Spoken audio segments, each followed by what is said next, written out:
Cijenjeni gledatelji, srdačan vam pozdrav i dobrodošli u najnovije izdanje PITBOX kluba i to posebnog PITBOX kluba jer naš je ekskluzivni gost Maverick Vinales, jedan od najboljih motociklista svijeta. Međutim, prije intervjua, naravno moram pozdraviti svog dragog kolegu Tomislava Bešinića, glavnog urednika Moto Pulsa, koji će naravno razgovarati sa mnom zajedno sa Maverickom Vinalesom. Međutim, Bešiva, mislim da moramo zajedno proći zbog naših gledatelja neke aktualnosti iz svijeta MotoGP-a. Nema ih previše, a i onih koje imamo nisu posebno dobre. Naime, evo, došla je prije samo koju minutu informacija kako su još 3 utrge, i to ne odgođene, nego otkazane. Neće biti Sachsenringena, neće biti Asena, neće biti te prve nakon puno godina velike nagrade Finske na Kimiringu. Da, čini se da se ništa ne događa, nema utrkivanja, ali iza brda se svašta valja i da, ovo je loša vijest svakako, iako smo znali da će te utrke biti odgođene, da se ne mogu voziti u 7. mjesecu kao što je bilo planirano. Ja sam računao da će možda barem se potruditi oko Sachsenringa i Asena da ga premjeste, ali odluka je da se jednostavno otkazuju te utrke. To znači da prvi put od kad je uopće svjetsko prvenstvo od 49. godine neće biti utrke u Asenu. To je gubitak, jasno. Bio je jako mali onaj vremenski period u kojem se i mogla održati utrka u Asenu, jer ne može se voziti tamo u 11. mjesecu. Da su ju odgodili, morali bi odgoditi vjerojatno za 9. mjesec, početak 10. Ali čini mi se da je, odnosno siguran sam da je to dogovoreno sve u razgovoru sa vladama i Nizozemske i sa vladom Njemačke. Utrka u Finskoj onako bila upitna jer ona nema homologaciju, prvi put bi se vozila na toj stazi i trebalo bi napraviti prvo homologaciju pa raditi test guma pa onda utrka, dakle to mi je jasno da su otkazali do iduće godine, ali ovo sugerira sve i sa Nizozemskom i sa Njemačkom da su te vlade vjerojatno, odnosno već ko je odgovoran za to, im sugerirali da vjerojatno u 9. mjesecu još uvijek neće biti moguće organizirati te utrke na njihovom teritoriju i zbog toga su otkazane do iduće godine. Da, inače prvi čovjek Dorne, Carmelo Espeleta, je rekao kako je vrlo optimističan da se ipak prvenstvo može održati. On je još tada rekao između srpnja i studenoga, ali dakle kolovoza i studenoga, dakle da bi se mogle nekako stisnuti prvenstvo i da ga ipak imamo. Da bude nekih i 10 utrka, bilo bi super da ih bude 12, ali realno kako vrijeme prolazi, to je sve manje prostora da se ostvare ranije najave o minimumu od 13 utrka. Šteta je što je zapravo njima nemoguće u ovom trenutku bilo što i planirati jer rade račun bez krčmara. Prvo se moraju pitati države da li će one olabaviti malo kriterije za ulaske u zemlju. Jasno, Dorna tu ima plan. Oni su tražili od momčadi da im navedu minimalan broj ljudi koji mogu biti i ideja je da se sa nekih 3000 ljudi koji su akreditirani bilo kao mehaničari, PR-ovci ili vozači, dakle da se od 3000 ljudi skrati popis na nekih 1200-1300 koji bi onda u kontroliranim uvjetima putovali od europske do europske staze, svi odsjeli u jednom hotelu, dakle bio bi minimum šansi da zaraze nekoga od lokalnog stanovništva. Sad, da li će doista se malo olabaviti kriteriji tamo u 8. mjesecu, ostaje za vidjeti. Ono što je dobro je da je Formula 1 najavila utrku početkom srpnja već na Red Bull ringu u Austriji i čini mi se da ako tu sve prođe dobro da onda nema nikakve zapreke da se doista održi kako je planirana u 8. mjesecu ta utrka i da počne s njom sezona, ako ne i tjedan dana ranije možda već u Brnu u Češkoj. Da. Druga je velika tema vezana uz kadrovsku križaljku, naime i o tome se puno govori. Razlan Razali iz Petronasa je predložio jednu vrlo zanimljivu stvar, naime moratorij na ugovore. Naime, on je predložio da svi ugovori koji su potpisani za 2020. godinu se pomaknu, dakle, na 2021. godinu, što evo primjerice znači da bi Fabio Quartararo, koji je 2021. trebao otići u tvorničku momčad Yamahe, ostao još godinu dana u tvorničkoj momčadi Yamahe, a taj ugovor koji je trebao biti 21-22, da bi bio 22-23 godina. A na tragu toga je, čini mi se, i zadnja izjava Valentina Rosija, koji je rekao da će u lipnju ili do lipnja još odlučiti o svojoj budućnosti, ali da je sve izglednije da će voziti 2021. godine, što znači da vrlo vjerojatno pretpostavlja da će voziti u svojoj dosadašnjoj momčadi. Da, tu se javljaju uglavnom oni koji su, nemo reći, nepristrani, jasno, odnosno vrlo pristrani u tome. Razlan Razali bi jasno želio zadržati Quartararoa još jednu sezonu, posebno ako ove sezone ne bude utrka, ali ih bude jako malo, jer jasno da računa da bi mogao on, sad kad konačno utrke krenu, se boriti za pobjede, ono što je propustio prošle godine, sad je sigurno bolji i mogao bi biti jako konkurentan na utrkama. Ista je stvar sa Valentinom Rosijem. On bi, kad bi se zamrznuli ugovori, po istoj logici bi on ostao onda u tvorničkoj momčadi Yamahe i za iduću sezonu, ne bi morao ići zamijeniti sa Quartararom, ići u privatnu Petronas Yamahu. Ono što je u toj priči sa Rosijem jako dobro je da po svemu što je rekao, skoro je izrijekom potvrdio da planira ostati iduće godine u prvenstvu. Sad ćemo vidjeti hoće li to biti u tvorničkoj momčadi Yamahe ili će to ipak biti u privatnoj momčadi Petronasu, što mi se čini realnije, ali on želi ostati. Očito mu nedostaje u ove utrke, odnosno u ovoj pauzi utrke je shvatio koliko još se želi utrkivati. I druga je stvar da ako bi se recimo i vozila ova sezona nekih 10 utrka, onda to ne bi bio onaj pravi oproštaj. On želi odvoziti još jednu cijelu sezonu i pozdraviti se sa svim navijačima. Isto tako je, moramo reći, i Karl Kračlov, koji je govorio ranije o umirovljenju, je već izjavio da ga ne zanima sad umirovljenje, želi voziti još 2021. Probat će se dogovoriti s Hondom, ako ne bude, čak se nudi i drugima. Vrlo slična priča sa Doviciozom, za kojeg nismo znali hoće, neće. Sad je njegov menadžer potvrdio da hoće. Ono što je zanimljivo, rekao je da to ne mora biti u Ducatiju, ali da će sigurno voziti iduće godine. Tu se javio onda na tu temu i Marc Marquez, koji je također želio da se zamrznu ugovori, ali on tu jasno ima svojeg brata u vidu, jer njegov brat ima ugovor sa Repsol Hondom samo za ovu sezonu.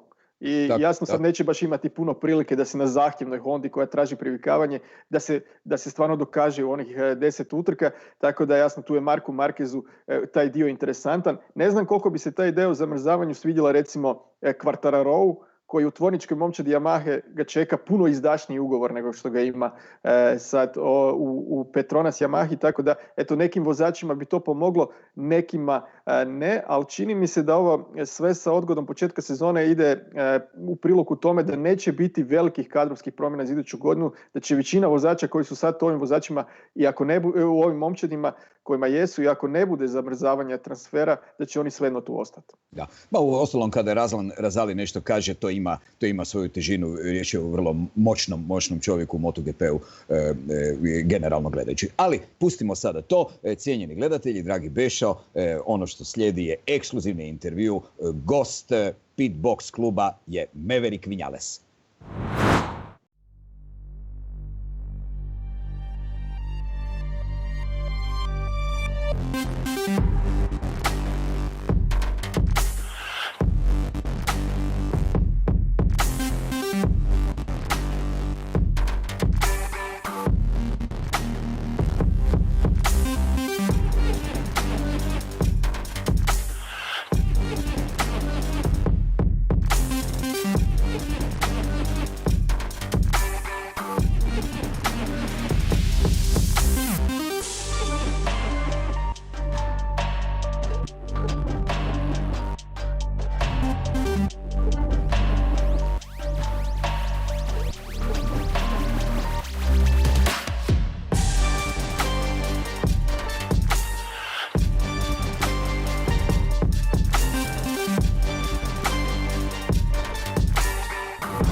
Cijenjene dame i gospodo, poštovani ljubitelji motociklizma, evo ovdje u programu Sport Klub televizije imamo fantastičnu priliku ugostiti jednog od najboljih motociklista današnjice, to je Maverick Vinales, tvornički vozač momčadi Monster Energy Yamaha MotoGP. Maverick, welcome and thank you very, very much for your time. It's so nice to have you here with us. Tell us, please, where are you now? What are you doing? Would you like to describe us a little bit your daily routine during this Corona period? Hello, it's also a pleasure for me to be making an interview with all of you. Right now I'm in Andorra, so actually we have to be at home. That's the COVID-19 rule, and we can exit from home only 1 hour every 2 days. But anyway, I'm trying to train quite a lot here at home and trying to do different stuff. Okay, great. Let's start this conversation a little bit with history. I don't want really to go far away, but there is a few things from your early career that are quite interesting, and I would like if you can share with us some memories. So let's go back down to the memory lane in year 2009. You were in a 125cc CEF championship, and your opponents were Joan Zarco, Miguel Oliveira, Jonas Folger, Hiroki Ono, your cousin Isaac Vinales, Alberto Moncayo. How difficult it was to show your talent with all those talents around you? Yeah, it was a lot of level on that times in the CEP, and also, for example, as you said, sometimes were coming riders from the World Championship to do the last two races, and yeah, it was difficult. It was difficult to show up your potential, but it was good because I had the opportunity to show how much strong I was on that moment, and give me the opportunity to have one team for the World Championship. Yes. In this particular year, you were number 2, but it was in fact it was carte blanche to go to the MotoGP, to the championship, to the Moto3. Yes, exactly. Honestly, it was fantastic because I enjoyed the time. I had a really good team, and we both make second, and the next year we win the title. You win the title. So let's jump to the year 2011, and you were part of the team Blue Sense by Paris Hilton. In those periods, she was the one of the most popular women in the world, and to be near her, it's quite an experience. And we also have questions from our viewers. Okay. How was it? How was it to be with her? Honestly, it was very normal because as a rider, I was always, in my motorhome, doing my stuff, focused for the race. I was too young also, so for me it was a normal thing. Okay. And then let's make one jump to the year 2016. So it was your first MotoGP year. Yeah. You just achieved your first MotoGP podium. And in spite of all this, you choose to sign Yamaha to be next to the Valentino Rossi. How difficult or easy was the decision in that moment? And now from this point of view, how are you look at it now? Well, it was very difficult because I didn't have, let's say, everything with me to go on Yamaha because I felt very strong in Suzuki. In that moment, I was the number 1 in the factory. So I needed to change the team, going on the side of Valentino. That never has been easy. But it's good. I mean, bring me on the point that I am right now, and I'm quite happy. Yeah, but it was much more difficult way, in fact, for you. Yeah, it was difficult. It was difficult because finally, I mean, the level of Yamaha has been a little bit down than we supposed in the last years. So has been difficult to make incredible results. But we trust in Yamaha. I signed now 2 more years with all the factory. So I think and I believe we can fight. Absolutely, I agree with you. So let's forget about the past and focus on today. I think that Besho have a few questions for you. Besho? All right. Yeah, you just said that Yamaha was not as competitive as you thought it would be. And but we can say that for 2020, after the many years without serious evolution, you now have the new M1. Could you feel that that bike with the new air intake and everything is faster right away the first time you tried it? Yeah, already the first time I tried it, I felt very comfortable on the bike. For sure, it's a bike that is a little bit more difficult to ride, but it's a bike that when you understand how to ride it, you can go very fast. So I'm quite happy with all the work that has been done Yamaha, especially on the winter. Also with the new whole shot device that gonna help us a lot in the start. And then we are waiting. For sure, in February and March, we were ready to start. But now we will see. We have to see where we are. Yeah, you were quite fast, and you had the top speed in a Malaysian quarter that was on level with Marquez. you're just maybe 3 or 4 kilometers per hour slower than Dovizioso. Is that now enough to fight for the championship? I don't know, because finally we have to see it on a race weekend, because you never know the others if they are pushing or if they are hiding something. But I felt we were very competitive, and that's the important feeling. Yeah, and last year you were complaining a little bit about entering the corner and braking, that Yamaha was not as good as it should be. Did they change that with the new frame and the new bike? Is it now better? Improve a little bit, but still we need to improve. So for sure, this period that we are away from racing, I think Yamaha can work very hard to improve that areas, and it will be something very nice if we can have for the first race of 2020. Yeah, and also everybody is faster on the new Michelin rear tire. But let's say that it seems that the Yamaha and Suzuki riders gain even more than the others. Do you agree with that? I don't know yet. I mean, it was only test. We need to see on the race. On the race, we will see everything. And still, we need much more laps to understand the tires. You also changed the setup last year with Esteban Garcia, and it seemed that it helped you to be faster in the second part of the last season. Is there now a big difference in the way that you're setting up your bike and, let's say, Valentino Rossi setting his M1 in the other part of the garage? Yeah, we are a little bit different. We are two riders with a different riding style. So, yeah, we set up the bike quite different. One thing that we were doing in the previous year, that both bikes were very similar.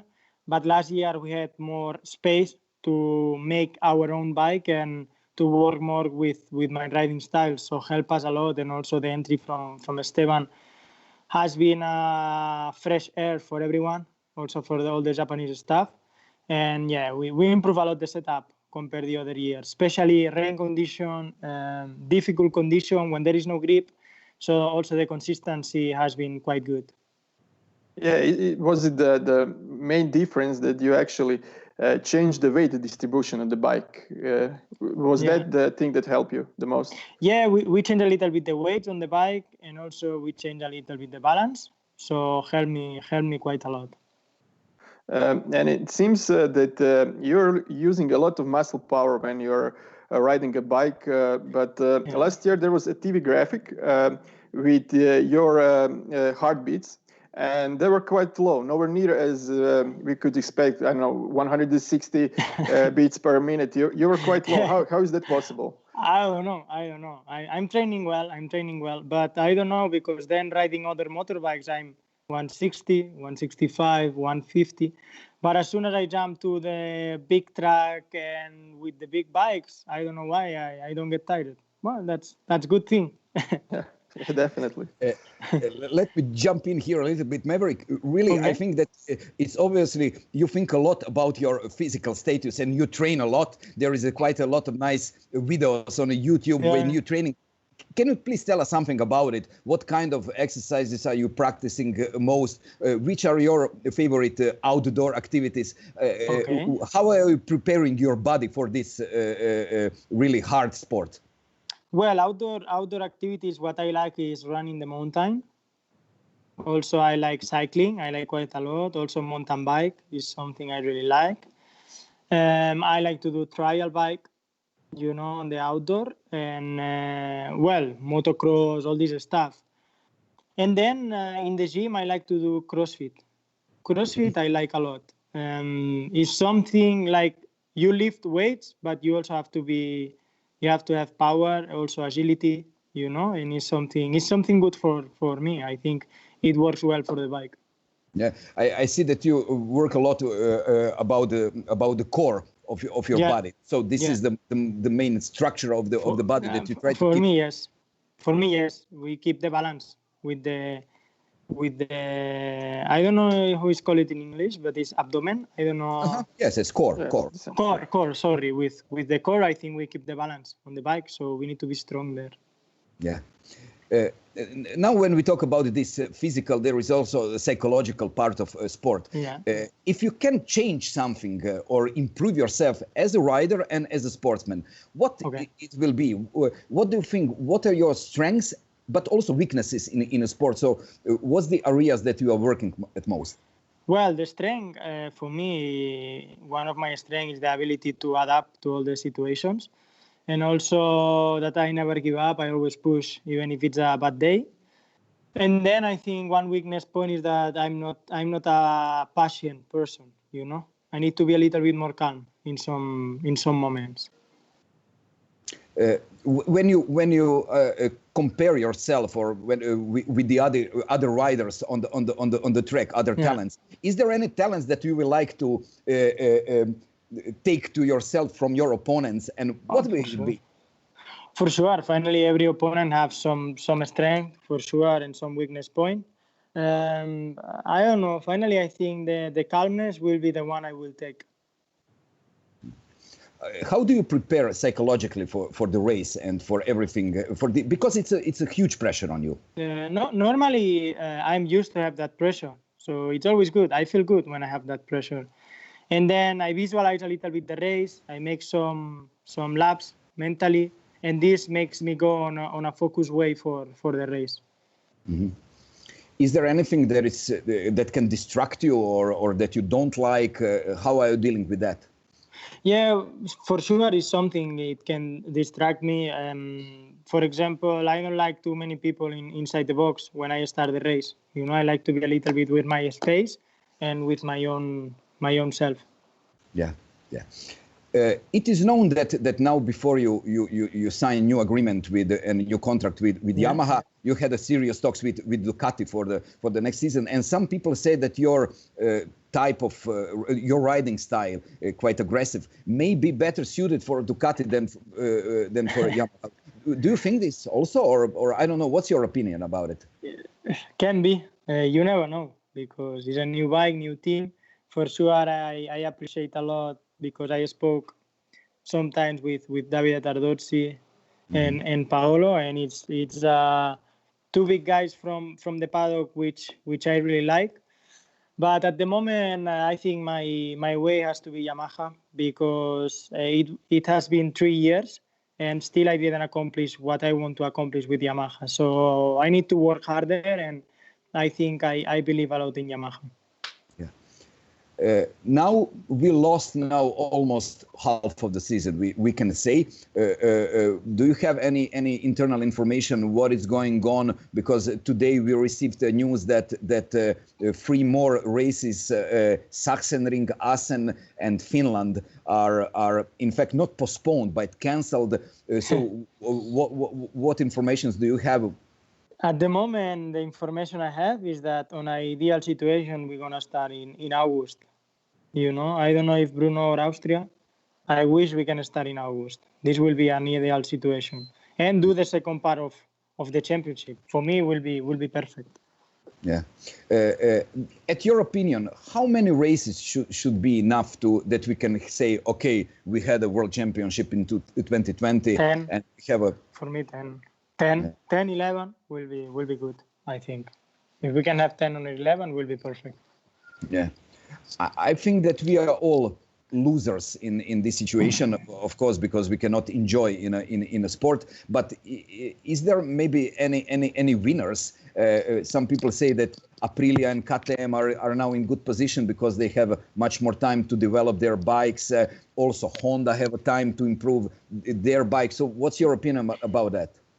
You know, finally, what Dorna has done a really good job is that they make the engines already. They cannot build up more engines, or they cannot improve the engines. So they freeze the development of the engine when we finish the Qatar test.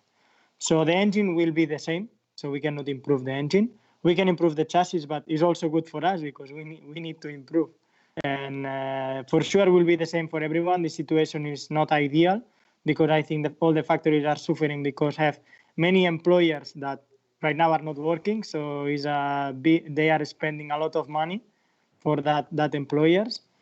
But anyway, on ideal situation will be perfect if we can race 10 races will be very nice for the people, for the fans, for the riders also, and for all the factories to continue with all the progress.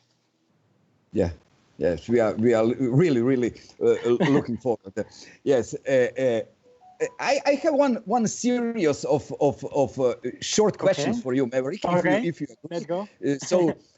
So let's go. Your favorite track and why? My favorite track has been always Phillip Island, even if in 2011 and 12 I crashed in both races. Well, in 2011 I think I finished 8th. But Why? Because it's the fastest? I don't know why. Even if sometimes I didn't get the results I expect, it's a track where I love to be. I love all the weekend of the Grand Prix because it's totally different. The layout is unbelievable for sure. It's very fast all the time. It's very round corners, which I like, and you have to have a lot of flow through the corners. But then we are living in apartments, in house renting, so we are not in the hotel or motorhome. It's totally different. We are always with the team, and it's a weekend I love. Also, we can be in the island chilling, and it's very nice. Yeah. By the way, how are you dealing with these long travels and to be in a hotel outside of your home without your family? I like this life. Honestly, I like so much because before racing was not the same meaning that I have now for myself. Before I was racing, okay, I was going only for winning and that's it. Now I go for winning also, but also I go to have experience, to be with the team. That is my second family. So become much more than a job, become something I love to do every day. Okay. Who is the nicest MotoGP rider? Who is your best friend in this world? Okay, from MotoGP, yeah, I have very good relationship with Jack Miller, with Aleix Espargaró, Paul Espargaró, whom I can say many riders I have good feeling. I'm easy. So in the track, I'm aggressive. That's true. But outside, no, I'm quite nice. Yeah, because with a lot of them, you really grow up. Exactly. For them all your life. Yeah, the rivalry is there since we are kids.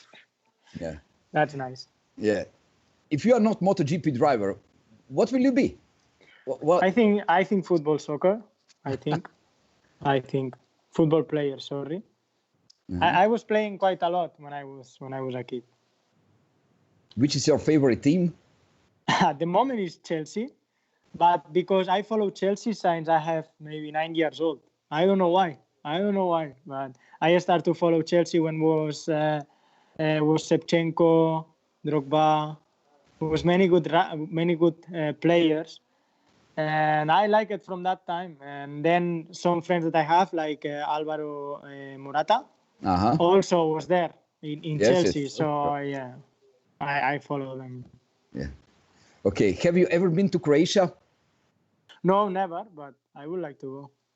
I like to see new places. Yeah, that we used to have a MotoGP track, and it was a Grand Prix. It was then Yugoslavia. Really? It was in '80s. Yes, Grobnik racetrack.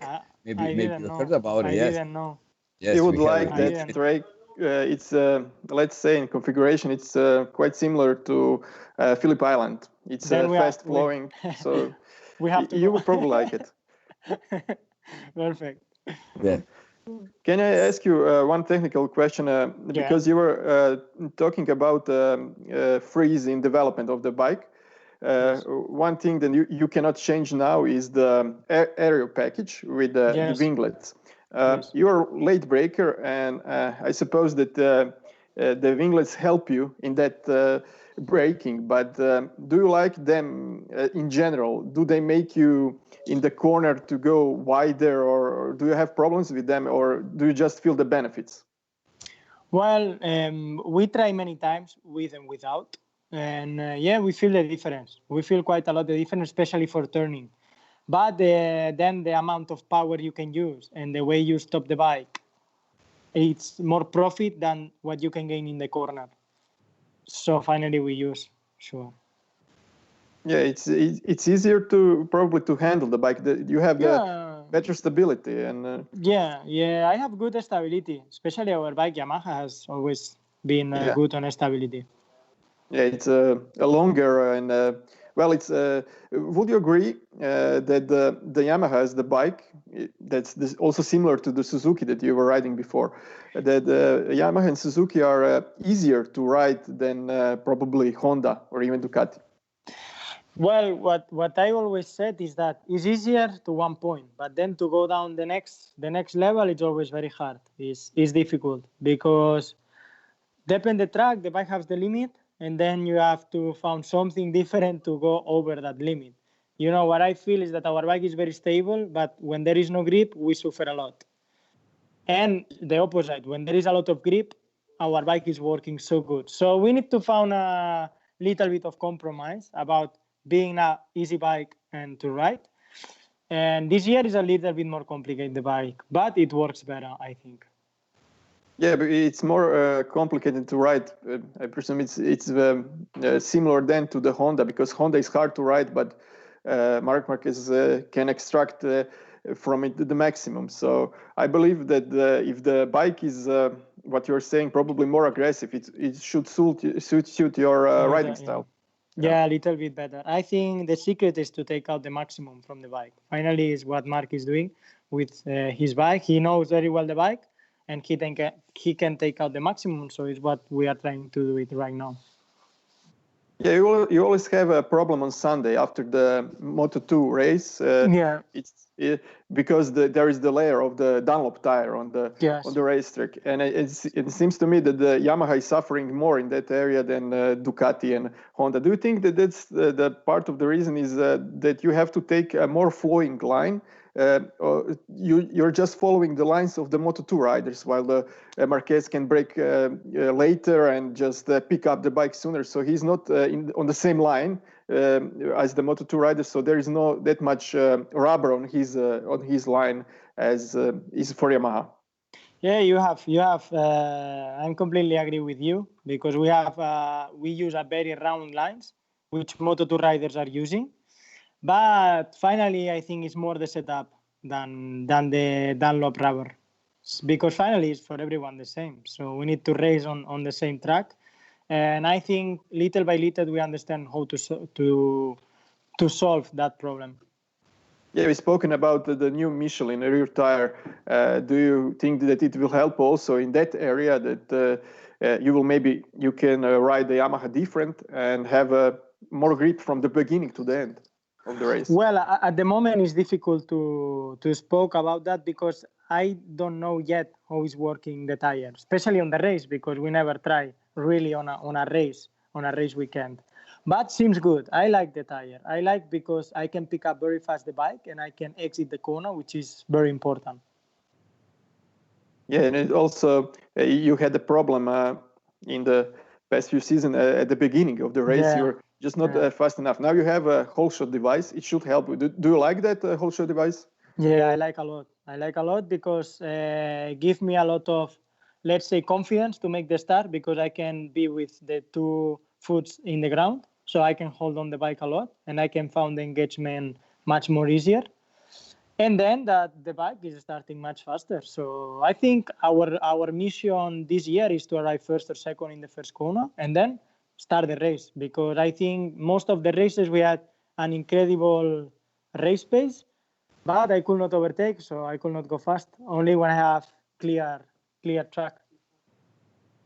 Yeah, that's also maybe a problem with the Yamaha so far, because you didn't have enough top speed. You are fast through the corners, but not in the straights. It's very hard, I assume, to pass somebody on the straight if you're slower than he is. And also, when he's in front of you in the corner, you cannot go as fast as you can because he's blocking you. Am I right?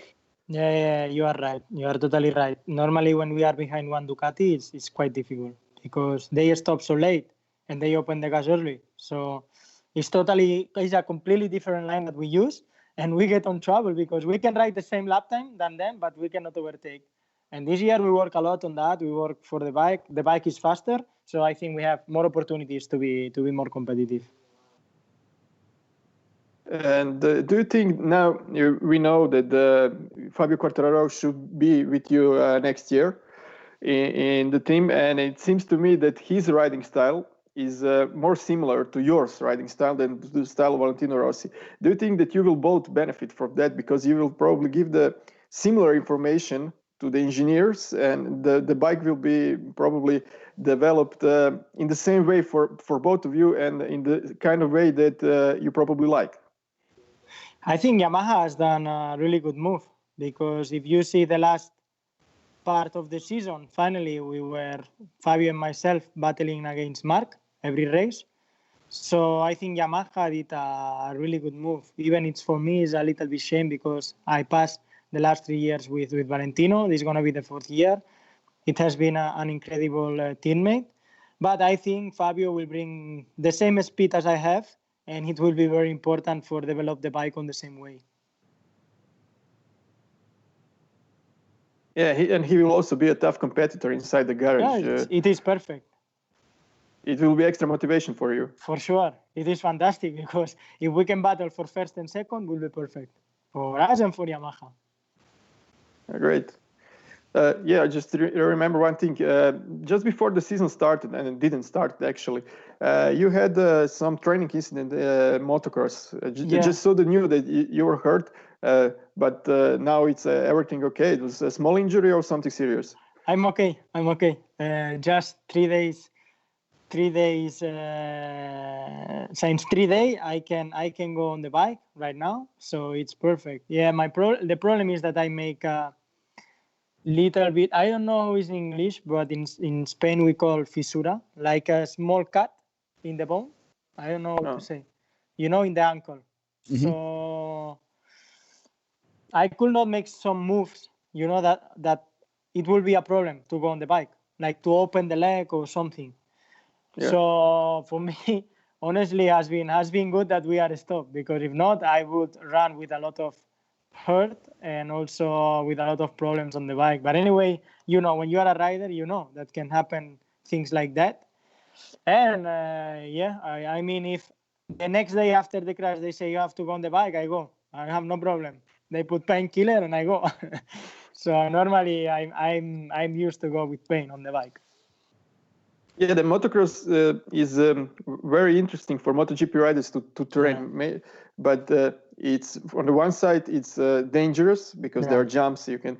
But is it that actually the best preparation for the race, because you're loose on the ground, you have to catch the bike all the time?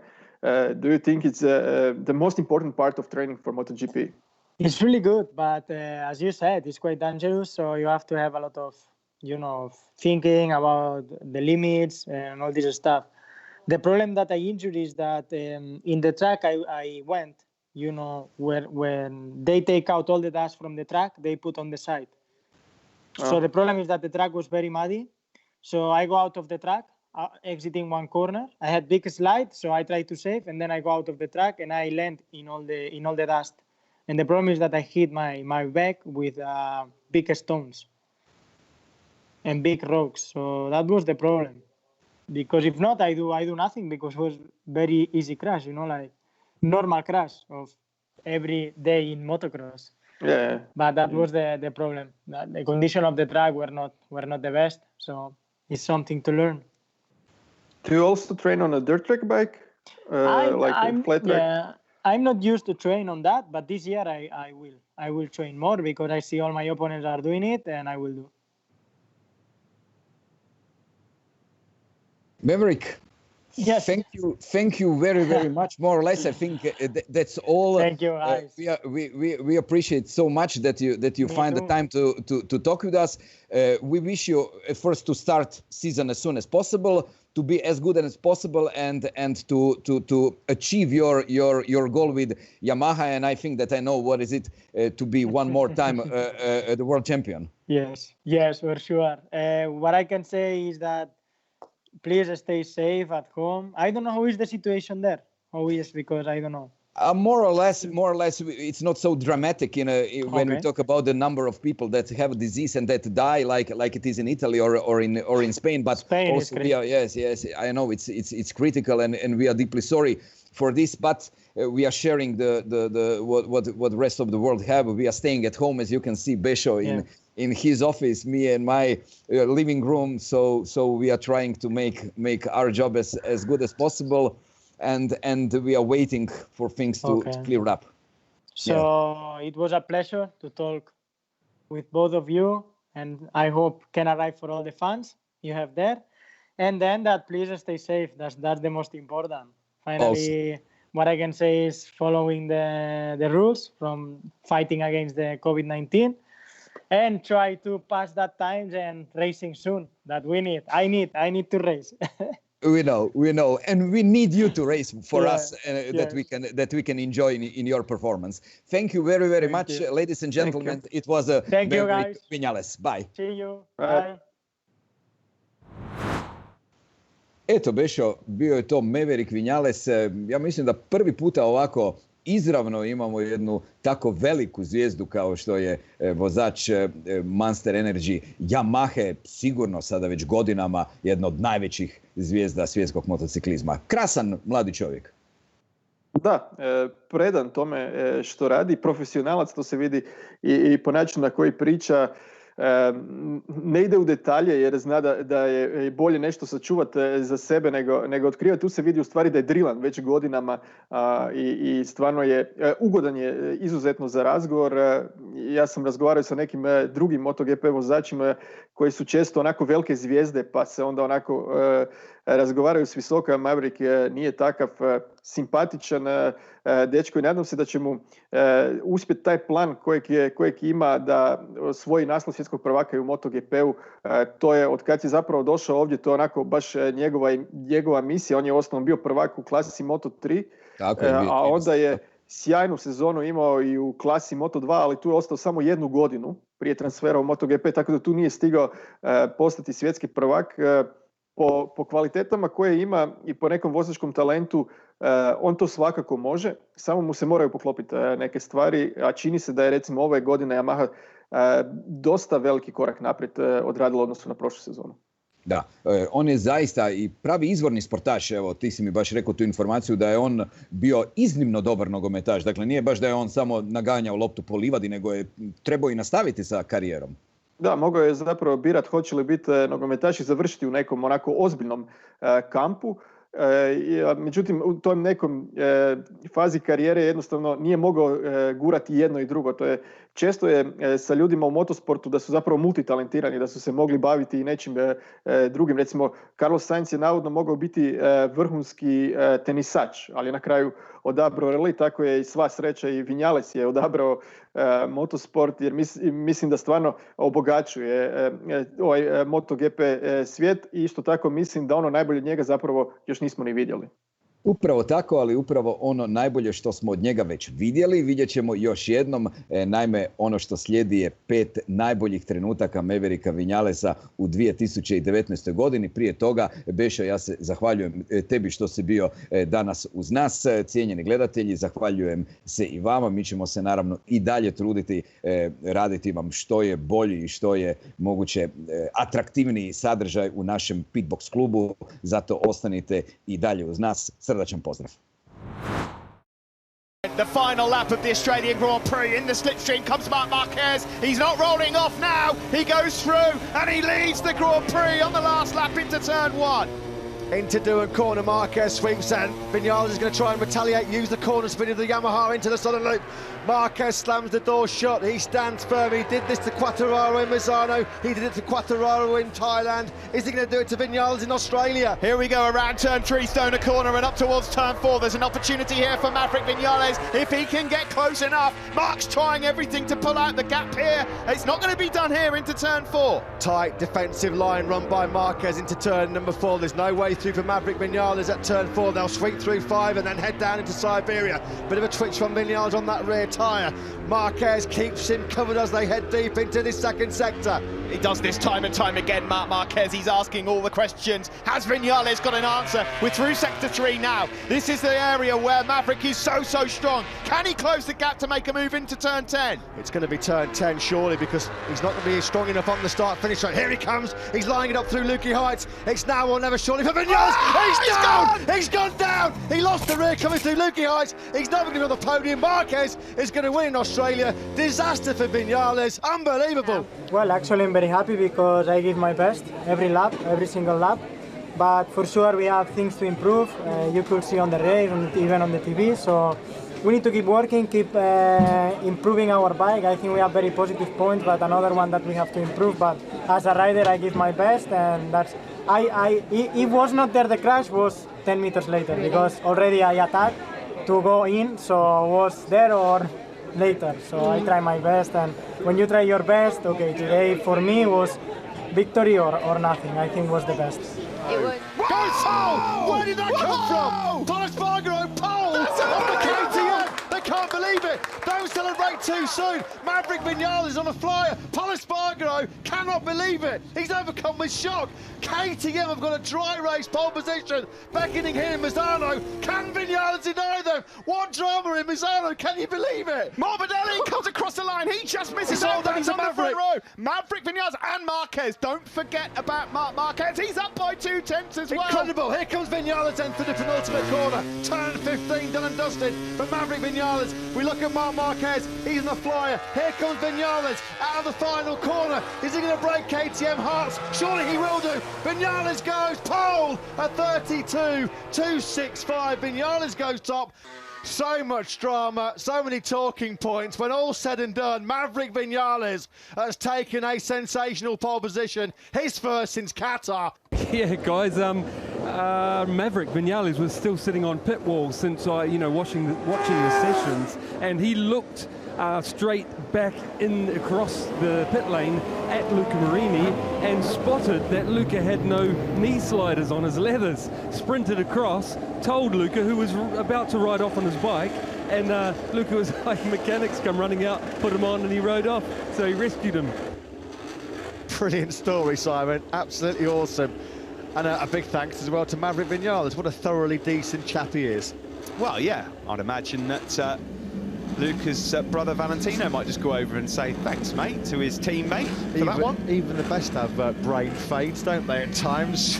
Heading out on circuit with no knee sliders. That is a funny story, but I mean, that genuinely could cause a little bit of a problem out on circuit without the knee sliders. Can he get close enough now then to launch a move? Yes, he can! Into the Timmer chicane! And it's a block pass, it's a classic one through the chicane. Maverick Vinales has been waiting laps and laps and laps to do that. He's finally got himself back up into second, and it's a Yamaha 1-2 once more. Personal glory to go for.